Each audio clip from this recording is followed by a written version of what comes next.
اور جب تم اس دیوانے کو دیکھتے ہو جو 1000-2000 کلومیٹر سے دور آیا ہے تو آپ یہ کہتے ہیں کہ ہاں یہ میری بات کرنے والا ایک پاگل انسان ہے جو میرے جذبات کو سمجھتا ہے۔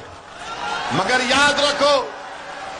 یاد رکھو میری زندگی کب چراغ گل ہو جائے مجھے نہیں معلوم، مگر میں یہ چاہتا ہوں کہ مجھ سے بہتر، مجھ سے قابل، مجھ سے جیالے اس شیکاوتی کی سرزمین پر مجلس کے پیدا ہو جائیں گے تو انشاءاللہ تعالی انصاف کے دور کا آغاز ہو جائے گا۔ اسی لیے ہم نے میرے چھوٹے بھائی جمیل کو ہم نے کنوینر بنایا ہے۔ یہ کوئی پارٹی کا نہیں ہے۔ جمیل کی قابلیت یہ ہے کہ جمیل تعلیم کے میدان میں کام کرتا ہے۔ اسی لیے میرے عزیز دوستوں اور بزرگوں، یہ آپ کو فیصلہ کرنا ہے کہ کیسے آپ کریں گے۔ اچھا، ایک اور بات میں آپ کو سمجھانا چاہتا ہوں، اور آپ جانتے بھی ہیں کہ سب سے زیادہ اگر بچے اسکول سے باہر ہیں تو کون ہیں؟ 2017 میں ایک سٹڈی ہوئی تھی جس میں کہا گیا کہ مسلمان اور سکھوں کے بچے سب سے زیادہ اسکول کے باہر ہیں، مانے 44% مسلم بچے اسکول کو نہیں جاتے۔ کیوں نہیں جاتے؟ اسکول نہیں کھولے گئے ہیں۔ اگر اسکول کھولنے کا مطالبہ کرتے تو جو پارٹی پاور میں بولے گی مسلمان کے علاقے میں اسکول نہیں، تھانہ کھول دو تاکہ ان کو کنٹرول کیا جا سکے۔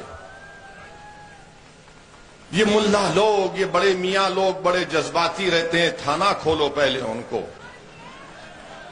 اور پھر اگر کوئی جا کر بولے گا کہ ٹھیک ہے تم نے اسکول نہیں کھولا تو کم سے کم اسپتال کھول دو، تو بولیں گے نہیں میاں کو اسپتال کی نہیں، شراب کی دکان کھولو۔ میرے عزیز دوستوں اور بزرگوں، یہ مثال آپ کے سامنے رکھ رہا ہوں۔ اور پھر آپ دیکھیے، ہم نے جمیل کو ایک سماج سیوک ہے، ہم نے مجلس کی ذمہ داری دی، بلکہ میں یہاں پر کھڑے ہو کر ہمارے گجر بھائیوں کو بھی سلام کرتا ہوں، میں ان کو بھی سلام کرتا ہوں، ان کی سیاسی شعور کو، ان کے اتحاد کو سلام کرتا ہوں کہ وہ 9% ہیں مسلمانوں کی طرح، مگر مسلمانوں کو ریزرویشن نہیں، مگر گجروں نے ایک نیتا کو چن لیا تھا۔ گجروں نے کروری سنگھ بینسلا صاحب کو اپنا نیتا مانا، ان کا انتقال ہو گیا، میں ان کے پریوار کو پرسہ دیتا ہوں۔ میرے عزیز دوستوں اور بزرگوں، آپ کو اپنے صفوں سے ایک نیتا کو چننا ہے، کوئی آسمان سے نہیں آئے گا، کوئی زمین سے نہیں نکلے گا۔ ریزرویشن ملنا چاہیے راجستھان کے ان مسلمانوں کو جو سوشلی اور ایجوکیشنلی بیکورڈ ہیں، ہم پچھڑے ہیں، ہمارا ریکارڈ ہے، سرکار کو دینا چاہیے، مگر کوئی سرکار نہیں دیتی۔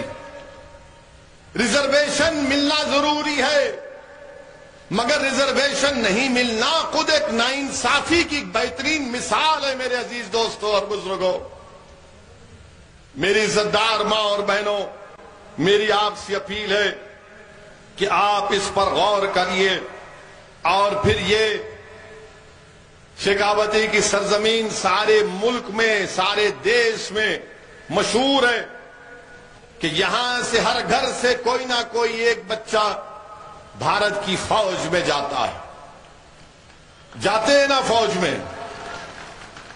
مگر اب آپ یہ میرے سوال کا جواب دو، بھارت کے پردھان منتری نریندر مودی نے جو یہ اگنی ویر کی اسکیم لے کر آئی، کیا یہ اچھا ہے؟ جو فوج میں جاتا ہے بھارت کی، وہ کیوں جاتا ہے؟ تاکہ دیش کی سیوا کر سکے، اس میں ایک عزت ہوتا ہے، ایک آنر ہوتا ہے، پورا گاؤں خوشیاں مناتا ہے اگر کوئی بچہ فوج میں جاتا ہے، پورے اس گاؤں کے لیے ایک سمان کی بات بن جاتی ہے کہ ہمارے گاؤں کا بچہ بھارت کی سرحد کی حفاظت کرنے کے لیے کشمیر میں بیٹھا ہے تاکہ پاکستان سے کوئی ٹیررسٹ گھس کر نہ آئے۔ سارا گاؤں خوشیاں مناتا ہے کہ اس گاؤں کا بیٹا چین کی فوج کے خلاف فولاد کی طرح کھڑا ہے۔ مگر ہمارے دیش کے پردھان منتری نے کیا کیا؟ کہا کہ دیش کی اگر خدمت کرنا ہے تو صرف 4 سال کرو۔ اب آپ بتائیے، پردھان منتری 2 بار پردھان منتری بن گئے، ان کو بھی چاہیے تھا کہ 5 سال کے بعد میں بھی ٹاٹا کر دوں گا، مگر وہ تو بولیں گے نہیں میں کبھی ٹاٹا ہی نہیں کروں گا، میں جب تک رہوں گا میں رہوں گا۔ مگر اگنی ویر کے لوگوں کا 4 سال۔ آپ بتائیے میرے عزیز دوستوں اور بزرگوں، یہ کیسا نظام، کیسا فیصلہ بھاجپا نے کیا؟ فوج سے ایک مذاق کیا جا رہا ہے۔ آج 50,000 بھارت کی فوج چین کی فوج سے آنکھوں میں آنکھیں ڈال کر کھڑی ہوئی ہے، ڈیپسانگ ڈیمچاک میں پیٹرولنگ پوائنٹ 15 کے پاس، ہاٹ سپرنگ کے پاس، اور بھارت کے پردھان منتری نے کہا کہ 4 سال، اور کیا کہتے ہیں 4 سال کے بعد تم کو 11 یا 14 لاکھ ملیں گے۔ پردھان منتری آپ کے وعدے 15 لاکھ کے پورے نہیں ہوئے، آپ کون سے 11 لاکھ 14 لاکھ کا وعدہ کر رہے ہیں؟ اور کہتے ہیں کہ 4 سال کے بعد اس میں سے تھوڑے 10% لوگ سینٹرل پیراملٹری فورس میں چلے جائیں گے، اور اس 4 سال کے بعد ایک 25-20% جو بھی پرسنٹیج ہے وہ فوج میں دوبارہ لیا جائے گا، یعنی 4 سال کی سروس اس کی قبول نہیں ہوگی، وہ نئے سرے سے شروع کرے گا۔ آپ بتائیے میرے عزیز دوستوں اور بزرگوں، وہ جو بچے اپنے سالوں تک تیاری کر رہے تھے ان کو بڑی مایوسی ہوئی ہے۔ دیش کے پردھان منتری سے ہم کہنا چاہ رہے ہیں، اگنی ویر یا اگنی پتھ جو بھی آپ کی اسکیم ہے یہ دیش کے ہت میں نہیں ہے۔ آج پاکستان اور چین مل کر بھارت کو للکار رہے ہیں، ایسے وقت میں یہ اگنی ویر اسکیم کو نہیں لانا چاہیے تھا، اس کو برخاست کرنے کی ضرورت ہے۔ یہ کون سی فوج ہوگی جو 4 سال کام کرے گا اور پھر اس کے بعد گھر کو آ جائے گا؟ پھر کہیں گے کہ نہیں اس کو CRPF میں یا ITBP میں لیا جائے گا۔ ارے ایک ریکارڈ پیش کرو، کتنا جھوٹ بولتے ہو بھاجپا والے، کتنا جھوٹ بولتے ہیں بھاجپا والے۔ ارے 10% تو کبھی نہیں لیا گیا جو لوگ فوج سے نکل کر سینٹرل پیراملٹری فورس میں جاتے ہیں۔ میں آج اس سرزمین پر کھڑے ہو کر 31 جولائی 2020 کو جو محسن خان جو شیخاوتی کے تھے، جنہوں نے نوشہرہ کشمیر میں پاکستان کے ٹیررسٹ سے مقابلہ کرتے ہوئے، آتنکوادیوں سے مقابلہ کرتے ہوئے اپنی جان کی عظیم قربانی دی، میں ان کے پریوار کو، ان کے ماں باپ کو سلام کرتا ہوں اور اللہ سے دعا کرتا ہوں کہ اللہ سبحانہ و تعالی محسن خان کے پریوار کو اللہ صبر دے، اور ایسے محسن خان اس سرزمین پر اللہ لاکھوں میں پیدا کر دے جو بھارت کی سرکشا کرتے رہے۔ میرے عزیز دوستوں اور بزرگوں، ابھی ہم نے سنا کہ نریندر مودی سرکار نے بھارت میں چیتا کو لے کر آئے ہیں، افریقہ سے چیتا کو لائے ہیں۔ تو میڈیا کے لوگوں نے ہم کو جے پور میں پوچھا کہ BJP نے چیتا کو لایا ہے بھارت میں، اس پر آپ کیا بولیں گے؟ ہم نے کہا بھائی دیش کے پردھان منتری سے جب آپ پوچھیں گے کہ یواؤں کو آپ نے 2 کروڑ نوکریوں کا وعدہ کیا تھا، تو پردھان منتری سے سوال ہوگا نوکری کا، وہ چیتا سے تیز بھاگ جاتے ہیں۔ جب پردھان منتری سے پوچھا جائے گا کہ چین ہماری زمین پر قبضہ کر کے بیٹھا ہے، ہمارے لوگ جب سردیوں میں ہمارے جانور کو لے کر گھاس کھلانے لے کر جاتے تھے تو 10 کلومیٹر کی زمین پر چین قبضہ کر کے بیٹھا ہے، ڈیپسانگ اور ڈیپچانگ میں کیا ہوگا؟ تو پردھان منتری جیسا چین کا نام سنے چیتا سے تیز چلے جاتے۔ اب کیا بولیں گے؟ اچھا وہ چیتا کو تو لا تو لیے، مگر کم سے کم BJP والوں وائلڈ لائف پروٹیکشن ایکٹ میں ترمیم کر لو۔ اسی لیے کہہ رہے ہیں کہ ری انٹروڈکشن کا بات کر رہے ہیں۔ آپ بتائیے میرے عزیز دوستوں اور بزرگوں، ہمارے ملک میں 20 کروڑ لوگ روز رات میں بغیر کھانا کھائے بھوکے سوتے ہیں، روز 4,500 بچے، معصوم بچے مر جاتے ہیں کیونکہ اسپتال نہیں ملتا۔ بے روزگاری نوجوانوں کا مقدر بن گیا، پورے وشو میں، پوری دنیا میں سب سے زیادہ نوجوان بے روزگار ہیں تو بھارت میں۔ پیٹرول ڈیزل کی قیمتیں آسمان کو چھو رہی ہیں، اور دیش کے پردھان منتری نے جی ایس ٹی لگایا، اتنا لگایا جی ایس ٹی کہ اگر کوئی پینسل خریدے گا لکھنے کے لیے بچہ اسکول کا تو اس پہ بھی جی ایس ٹی، مانے پینسل پر جی ایس ٹی ہے۔ شمشان گھاٹ اگر بناتا ہے تو اس پہ جی ایس ٹی ہے، یعنی زندہ رہے تو بھی مصیبت، مر گئے تو بھی مصیبت۔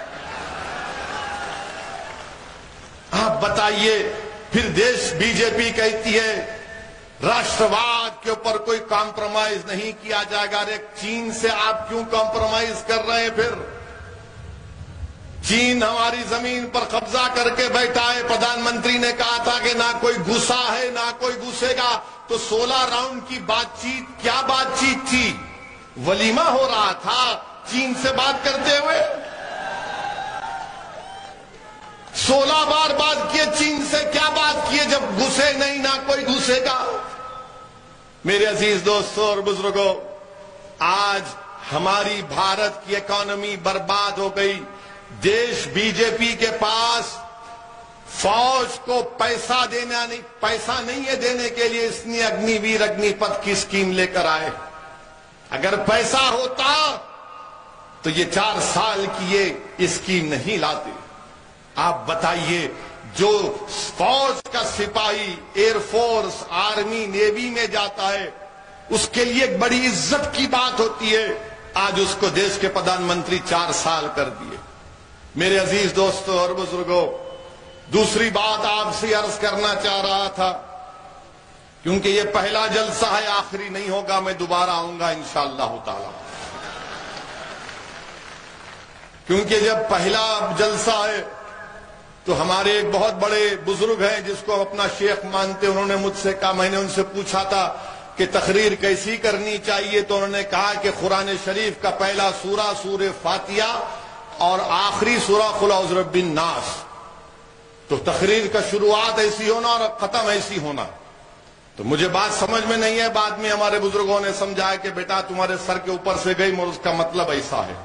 تو بہرحال میرے عزیز دوستوں اور بزرگوں، آپ سے عرض کر رہے ہیں کہ کانگریس پارٹی تو اب اللہ ہی مالک ہے ان کا۔ مکھیہ منتری کے تعلق سے ان کا کوئی منتری ہے جس نے کہا کہ راجستھان میں صرف 2 نعرے لگیں گے، ایک راجیو گاندھی امر ہے، دوسرا اشوک گہلوٹ فلاں فلاں فلاں۔ یہ کیا بات ہے بھائی؟ اشوک گہلوٹ مکھیہ منتری ہیں، بادشاہ سلامت تو نہیں ہے نا؟ جب ہم نریندر موڈی مرد آباد کے نعرے لگا سکتے ہیں تو اشوک گہلوٹ مرد آباد کے بھی نعرے لگائیں گے؟ جمہوریت ہے مگر ان کا منتری بولتا نہیں لگا سکتے۔ اچھا، ان کا ایک اور منتری بولتا ہے کہ جب میں لڑنے پہ آ جاؤں گا تو کوئی نہیں رہے گا۔ بھائی صاحب، کیا آپ کے پاس مشین گن استعمال کریں گے آپ؟ کانگریس پارٹی تو ماشاءاللہ سرکس بنی ہوئی ہے راجستھان میں۔ بیٹھیے، دیکھ تماشا دیکھیے، ایک سے ایک جوکر ہے یہاں پر، ایک سے ایک ہے ماشاءاللہ سے۔ اچھا، ہم جتنے بار جے پور کو آئے پارٹی کی میٹنگ کرے، اتنے انٹیلیجنس کے لوگ ہمارے پیچھے لگا دیے کہ ایک دن ہم ہوٹل میں تھے تو ہم نے کہا کہ بھائی صاحب اندر بیٹھیے، ٹوائلٹ میں بھی آ کر دیکھیے کیا کرتے ہم۔ نہیں، نوکری کرو مگر اتنا ایسا بھی تو مت کرو۔ آج نہ تو ہمارے سسرے ہیں، ہماری شادی ہو چکی ہے، اب تو کوئی دریافتی بھی کرنے کی ضرورت نہیں، ایک کافی ہے ہمارے لیے۔ ہر جگہ کیا ہو رہا ہے، مجلس کیا کر رہی ہے، جمیل کیا کر رہا ہے، ہمارے وکیل صاحب کیا کر رہے ہیں، کوئی بات ہے؟ ارے اپنے گھر کی فکر کرو، اپنے گھر کی فکر کرو۔ اور ہمارے جانے کے بعد کانگریس کے لوگ ضرور بولیں گے آپ کو کہ اویسی آئے تھے یہاں پر، یہ ووٹ کاٹنے کے لیے آئے ہیں۔ میں ان سے پوچھنا چاہ رہا ہوں کہ جب تم کو ستا ملی ویدھان سبھا کے چناؤ کے بعد، جب پارلیمنٹ کے چناؤ ہوئے تو اشوک گہلوٹ کے بیٹے کو الیکشن میں کیوں شکست ہوئی؟ وہ کیوں ہار گئے؟ ہماری وجہ سے ہارے وہ۔ جب مکھیہ منتری کا بیٹا ہار گیا تو کس نے اس کو دھوکہ دیا؟ کس نے دھوکہ دیا ان کو؟ میرے عزیز دوستوں اور بزرگوں، یاد رکھیے، آپ اپنے نمائندوں کو منتخب کریے تاکہ آپ کی لڑائی کوئی لڑ سکے، کوئی آپ کی آواز اٹھا سکے۔ کوئی ہمارے نوجوانوں کو مایوسی سے بچا سکے، کوئی ہمارے نوجوانوں کے حوصلوں کو بلند کر سکے، کوئی ہمارے نوجوانوں کو ان کی منزل دکھائے، کوئی نوجوانوں کو بھارت کی لوکتنتر میں ان کے بھروسے کو اور مضبوط کرے، بھارت کے سمویدھان کی خوبصورتی کو کوئی سمجھائے کہ بھارت کے سمویدھان میں سب برابر ہیں، کوئی بڑا چھوٹا نہیں ہے۔ میرے عزیز دوستوں اور بزرگوں، آپ کے اس یہاں پر ویدھان سبھا میں وقف کی زمین کا ایک بہت بڑا مسئلہ چل رہا ہے۔ وقف کی زمین پر بہت سے لوگ کنٹرول کرتے ہیں۔ اگر آپ یہاں سے مجلس کو مضبوط کریں گے تو انشاءاللہ تعالی وقف کی زمین اس کے واقف کے منشے کے مطابق استعمال کی جائے گی۔ میرے عزیز دوستوں اور بزرگوں، آپ سے اپیل کر رہا ہوں کہ یہ آپ کی پارٹی ہے، اس کو آپ کو اپنی دعاؤں سے، اپنی محنت سے اس کو مضبوط کرنا ہے۔ یاد رکھیے میرے عزیز دوستوں اور بزرگوں، میں خاص کر سے ہمارے بزرگوں سے اپیل کر رہا ہوں، یہ جو لڑائی ہم آج لڑ رہے ہیں یہ ہماری لڑائی نہیں ہے، ہماری زندگی ہو چکی ہے۔ یہ لڑائی ہم ان نوجوان بچوں کی لڑائی لڑ رہے ہیں تاکہ وہ جب اس دنیا میں آئیں گے وہ ناانصافی کا سامنا نہ کرے جو ہم نے اپنی جوانی میں سامنا کیا تھا، جو ہم نے تکالیف اٹھائی تھی، ہمارے بچے آنے والی نسل ان تکالیف کو نہ اٹھائے۔ اور اسی وقت ممکن ہوگا میرے بھائی جب آپ اپنی ایک سیاسی طاقت بن کر ابھریں گے۔ آپ کو ڈرنے اور گھبرانے کی ضرورت نہیں ہے، یقیناً بی جے پی کے خلاف ووٹ دینا ہے اور دیتے رہیں گے انشاءاللہ تعالی۔ ہماری گاڑی پر گولیاں چلائی گئی تھی اتر پردیش کے چناؤ میں، اور گولی چلانے والے نے ٹی وی کے انٹرویو میں کیا کہا تھا کہ اویسی بہت زیادہ بولتا